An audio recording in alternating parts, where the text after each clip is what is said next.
It's time to talk basketball. I'm Jose Salviati, editor at thepeachbasket.net. He is Steve Purciello, a longtime educator, vice principal, high school basketball coach, athletic director, and the host of Celtic Chalk Talk. Celtic Chalk Talk is a pod dedicated to the latest news and opinions surrounding, you guessed it, Steve's giving it away with his hat, the Boston Celtics, from a lifelong fan, that being Steve. That pod will drop new episodes every Monday, but this pod is the Shotclock pod, the best 24 minutes of random NBA thoughts online anywhere. This podcast was born out of the content of Steve's 13 Rules random NBA thoughts articles, which he publishes weekly. Steve and I have exactly 24 minutes to discuss what's on his mind around the NBA. Today, we'll discuss his latest 13 Rules random NBA thoughts article, where he shares his random thoughts after week number 8 of the 2025-26 NBA season. Lots to talk about. Steve, are you ready? I'm ready. Let's go. Clock is on. All right. We'll start with something we discussed last week. Actually, I see a correlation anyway. Last week, we talked about the game being faster, and analytics prove that. This week, we're talking about injury spikes. You think those two things are related? Yeah, I think that's part of it, but I think also the schedule is a major part of it. The fact we've seen guys, anybody with a calf strain, they sit them out for as long as possible.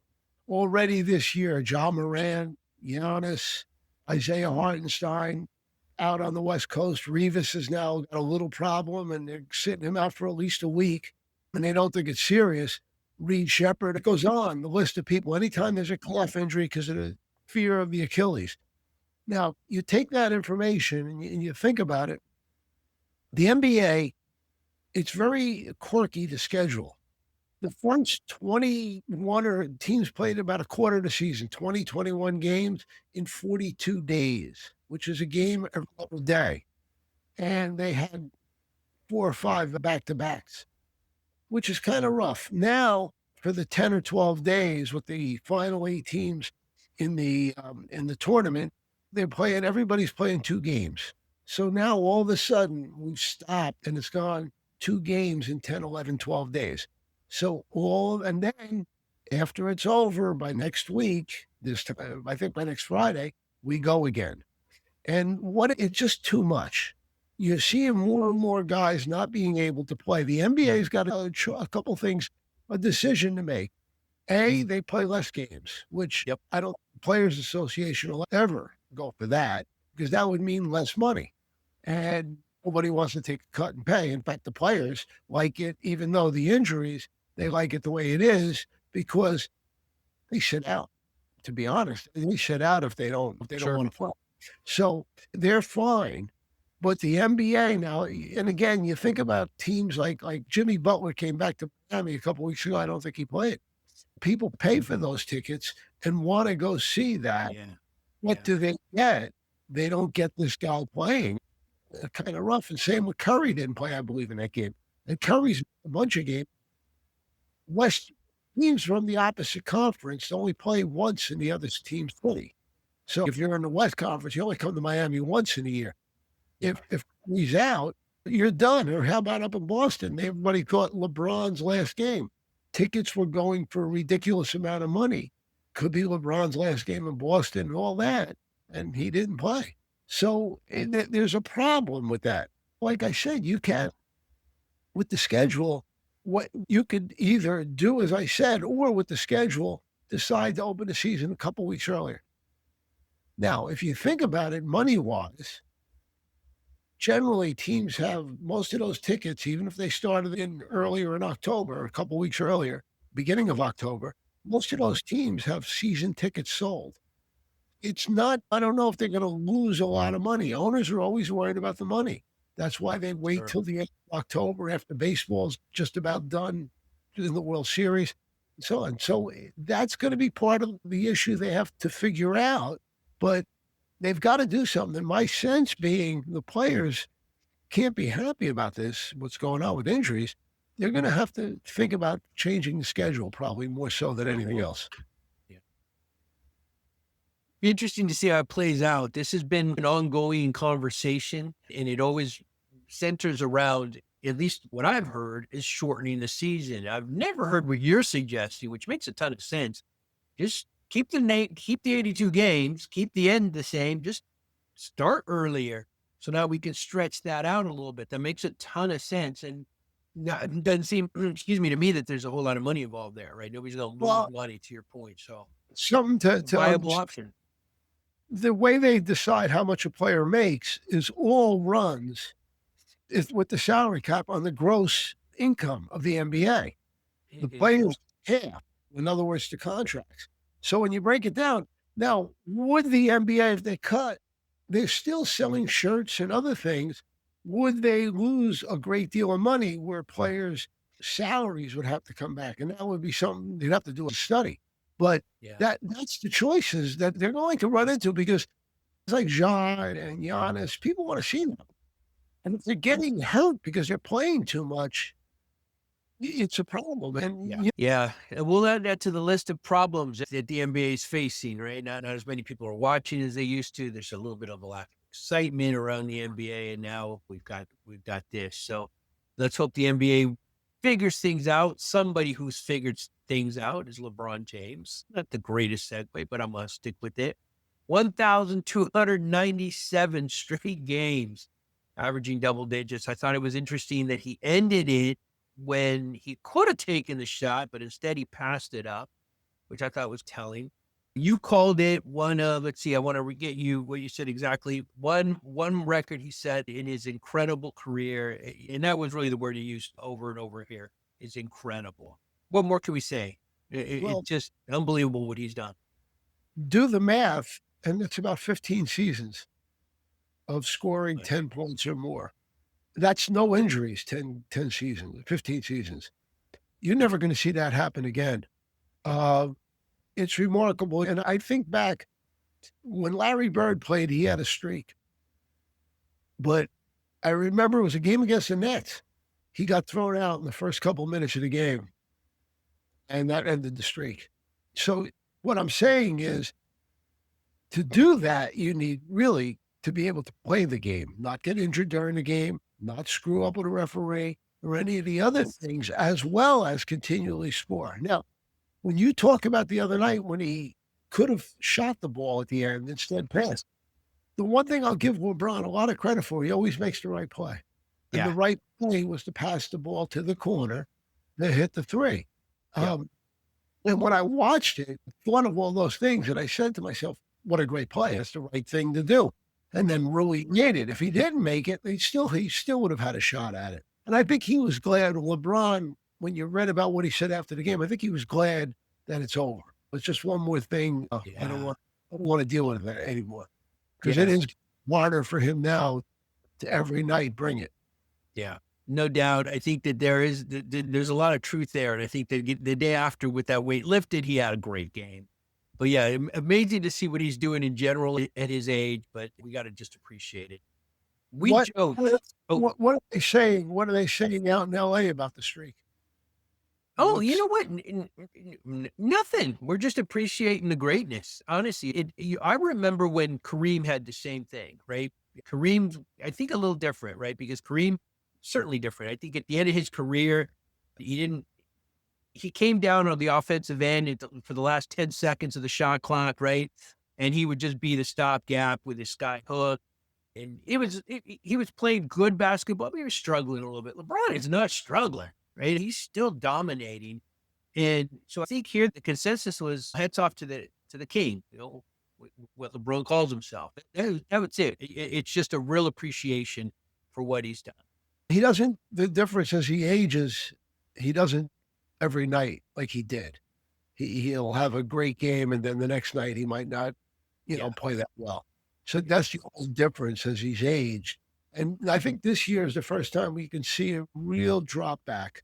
Like even if he played enough games to qualify 65 games, which he won't probably play, I don't think he'd make all NBA at all, unless it was a sympathy vote.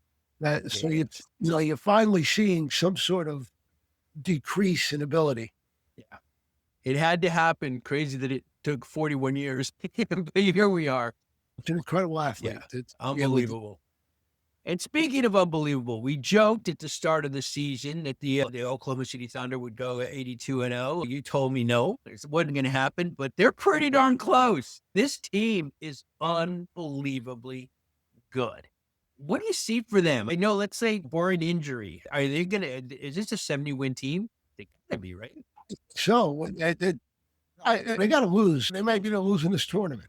I don't know. But the thing that just astounds me, 17.4 point differential.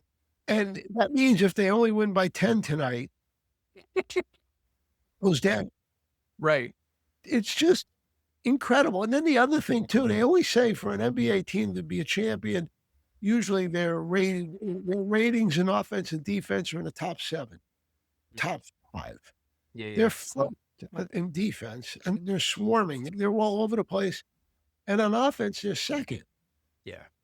That to me is like total domination of the league and of it. Just I can't even begin to. The other night I put the game on for a couple minutes and my goodness, they just overwhelmed and just it wasn't even. It was over early, really, and they were just playing with playing. They weren't. It just you couldn't. Let's put it this way: you can't even take you. There's if they're playing a tough game in the third quarter, you're stunned. So these going to sweat is the point. Yeah, right. No, it's unbelievable. We have to appreciate it, and it is beyond scary to know that they could very well be bringing in a lottery pick next season because they own the Clippers pick.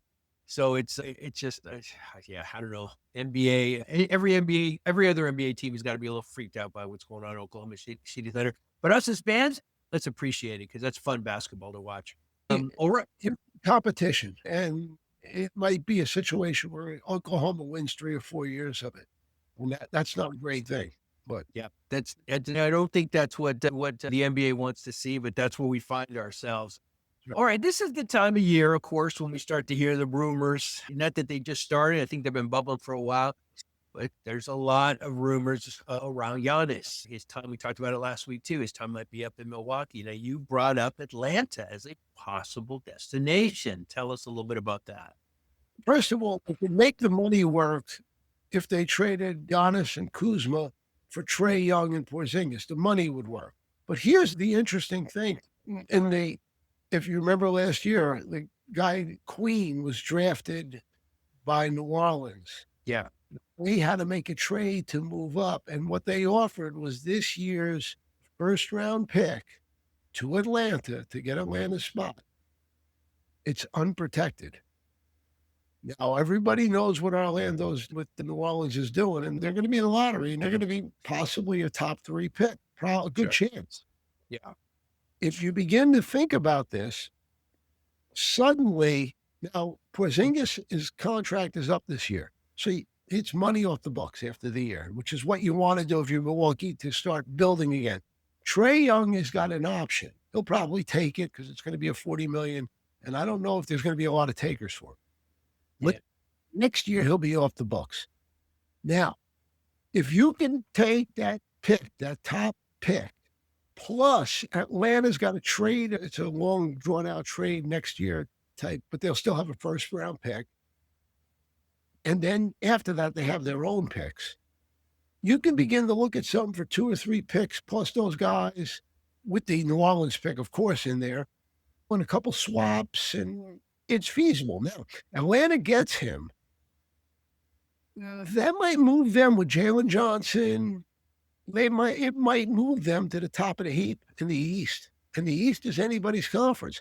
The problem is for Atlanta, do you want to do that? Knowing that you still got to beat Oklahoma to get the whole thing. But it gets very interesting because the money works and that pick has got to be from Milwaukee. My goodness, we can get a star right out. Giannis goes and we have a new star coming in. Yeah. And we try to work and build around that. So it's just something to just, I guess, pay attention to if it happens. Yeah, it's that time of year, right? It's equal parts Christmas time and trade time. So we're going to hear lots of rumors, lots of stuff going on, and 90% of it isn't going to happen. But I do think that there's a lot of there's some fire here, right? Where there's smoke, there's fire. I do think Giannis Well, probably is gonna move. Do you think so? I it might not be during the season because it's hard, but there's a trade right there that's pretty easy. I think at some point he's going to say, I had enough. The Yeah. big question in the whole thing, as I said before last week, I believe, is the Knicks. Does he want to go to New York bad enough? And will they make him happy? If they make him happy, they're selling out the city in Milwaukee because they're not going to win. And they're not going to be able to build something again because the Knicks don't have the draft picks that they need. But that would be the bottom line in the whole thing. And speaking of the Knicks, next topic, you said they might be the most talented team in the wide open East. Let me ask a two-part here because you also talked about some weaknesses, but why would the Knicks even entertain bringing in Giannis if they're one of the most talented teams in the East? It depends on how you want to look at it. And knowing the Knicks haven't won a title since I was a little boy or a young man, they might think they have a shot where they don't have a shot with the team they presently have. It's going to be hard for somebody to beat Oklahoma 4 times. Yeah. And they might say, let's put it all in and take a shot. But that would be interesting. I think right now, Brian Scalabrine said this, and it's so true. He said, you can't take on the radio, on the show, there's a plug, but you can't take a team that's under 500 on the road and talk about them winning a championship. And the Knicks are under 500 on the road. That's an interesting point. And then there's something I always thought about is, as I said before, you need a team to rank in the top 5 to 7 in both areas to win a title. It's a 10th in defense. And their road defense is terrible. So you begin to think, I don't know what they're gonna do, but are they good enough? Are they good enough to win the whole thing? Or are they just a team that'll be there for a while until some other young team comes along and takes it away? If I'm the Knicks, because they haven't won in so long, I do whatever it is to bring in a superstar. Yeah. And if that, because we're going to talk about this, but you need a top 5 or 10 player to win a title. And Brunson is that, but they don't have enough around him right now. Yeah. Yeah. So a very good, but flawed team. And you could read more about Steve's thoughts on the Knicks at the article. We'll post that wherever you're listening or watching this. Let's talk about another team staying in the East that I think is a little flawed. This is a team that not too long ago was the cream of the crop in the East, right? And it's pretty much the same team, but now they stand at 14-11. What's going on with Cleveland's inconsistency? Oh, last night they're 15-11 because last night they did.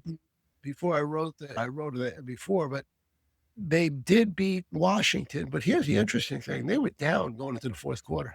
Donovan Mitchell had 48. He scored 24 in the fourth quarter. So they had to really turn it up. First of all, in basketball, you just can't turn it up and expect to win titles. You need to have a good year.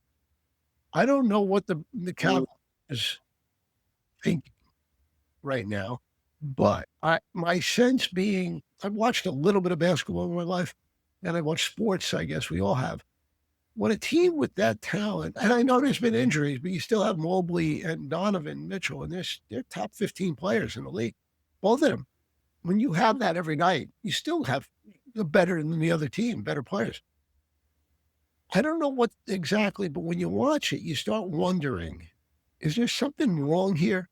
Is there something internally going on that people aren't happy with each other or they don't like it or they don't like Kenny Atkinson?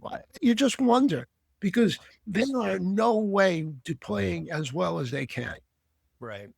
And it just doesn't add up when you see it. And I've watched a few of their games where they're down in the fourth quarter. Last year, they'd have these rallies and pull these games out. They'd have a rally, but they didn't win. And you just start thinking, is there something that's not right? That's all I'm saying. And you wonder if it's internal. Yeah. We talked at the start of the season about how the Lakers are playing much better basketball this season than last. And we gave credit to JJ Redick, pretty much the same team, but they're better. And JJ Redick has had a little bit of time to make the team his. And so it's always tough, I think, right, to really judge a coach. But there is a point, I think, in every coach's life when their voice just starts resonating with a team, right? Kenny Atkinson has been great in Cleveland. That team has been great for Kenny Atkinson. But at some point, you lose that authority with the same team. It could be. Something's wrong. It's pretty apparent. The only time a coach will be successful over a long period of time, and I'm going to use what Miami did, and Boston's doing it with Missoula. They're the boss. The way it is. So you know, and with Spoelstra, he's been there forever. And if you're going to take him on, you're going to lose as a player. So that's what the only time you'll see that. But most teams will try to dump people, coaches, and nothing is long term. Boston just re-upped Missoula longer. And what Boston seems to have, and some other teams have, when you watch them, the Lakers do, they like each other. They like playing together. And when a team likes to play together, they will overachieve. And Detroit's got that right now, too. They really like each other, and they play for each other. That's how you overachieve. So when you watch Cleveland, it just isn't, there's just something that just doesn't feel right. Because this team won 60-something games last year. Now they're above 500. I know Strus is hurt. I know Darius Garland's had some problems. I know that. And so is Jared Allen. But I'll still come back to you and tell you, Mitchell and Mobley, any team in the league would take them as their best two players. Yeah. Because they're as good as any duo in the league. Undeniably something wrong. Let's hope they figure it out. In Cleveland, you referenced the Miami Heat. This is a team, they tout Heat culture, which people outside of Miami may wonder what that is. But whatever it is, it's real and it's working in Miami. How are they so good? They've got a couple good players. They don't have a great one, which I'll talk to. They have Bam. Bam's a solid player and a good defender and does it all. Hero can score. He does have every once in a while some real bad games, but he can score. And then they've got Powell, and Powell can score. He's a professional scorer. So you have something there. Now the Heat, Pat Riley, still running the show. They refuse to pack it in and rebuild. They want to do that. So they will continue to put pieces in. But again, I'll say this to you, if you study the NBA, you need a top 10 player to win a title, or 15 player, whatever. We can argue about 10, 15, but you need that to win a title. Go back and look at all the teams that win titles, and they've had a top player. And this is not there. And I think the Heat are pretty good. And I think Khalil Ware is going to be a real good player. And so Jovic, I'm not in love with him. I like Jaquez or whatever. I like him, but he's a good garbage player. He does a lot of little things in the game, but they still are missing that star player. And that's a problem. And they've got to come up with something, or they'll be in the dreaded fourth and fifth position for the next couple of years. Yeah. And that's, I don't know if Riley likes that in a big way, especially as he ages. He's going to want more. So that's what I see with the Heat. And I think it's an interesting study of how Riley tries to figure out how to get it. The other thing I'm going to say is, if Giannis goes on the market, I'm sure Riley is going to get involved. However, is he willing to give up Khalil Ware? Is he willing to give up one of the Jovic or Jaquez? Is he willing to do that, plus maybe Tyler Hero? Is he willing to do that? And if he does it, the whole team it's broken. And Khalil, like I said, Khalil Ware could end up a star. It's an interesting thing, but Riley loves to get stars. That'll be an interesting thing to watch. Perfect. Second time in the history. One quick question before we go. Any prediction on it's a shame the Lakers won't be able to put up a banner this year, but any prediction on the tonight? Because Wemby's playing, at least that's the last I heard online. So that adds a wrinkle, and they've been playing so good. I love the Spurs. I think they're fun to watch. But Oklahoma City, it's Oklahoma City. It's hard enough to get a team, I think, motivated to play the Hornets on a Tuesday, right? But they're beating the Hornets on Tuesdays.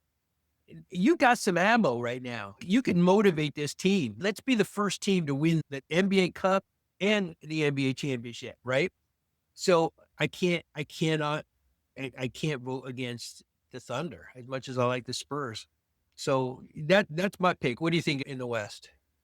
I have to go with the chalk, obviously, and that's Oklahoma. And I don't think the Spurs are ready for that, meaning the big time. I think they're close and a year away, and they will be in the big time. This is interesting, but I have a funny feel with the Knicks. I have a funny Okay. feel that they can pull this off. I was looking at the odds makers today, and it was 4-1, which isn't bad. The Oklahoma's a heavy favorite. But the 4-1 was interesting. The Knicks are the second pick in the tournament. Funny feeling. I'll probably be wrong because the odds say Oklahoma, but it's just, I don't know. I don't know. And that'll be a tease to the New Yorkers so then they can start talking about winning a championship. And then, of course, they end up brokenhearted. I was going to ask about that. If they get to the finals and somehow beat, let's say, the Thunder or the Spurs, right? Does that mean anything? Is that their first championship since '73? It's not an NBA championship. Is New York going to like that, or I don't? Well, what do you think? Yeah, they'll go crazy. I don't think they're going to win the final and so on. And maybe they will, but I wouldn't bet on it. If you were to pick all the teams with a chance to win a title this year, who would you say? You mean other than the Thunder? The Thunder, of course. Who else? Denver.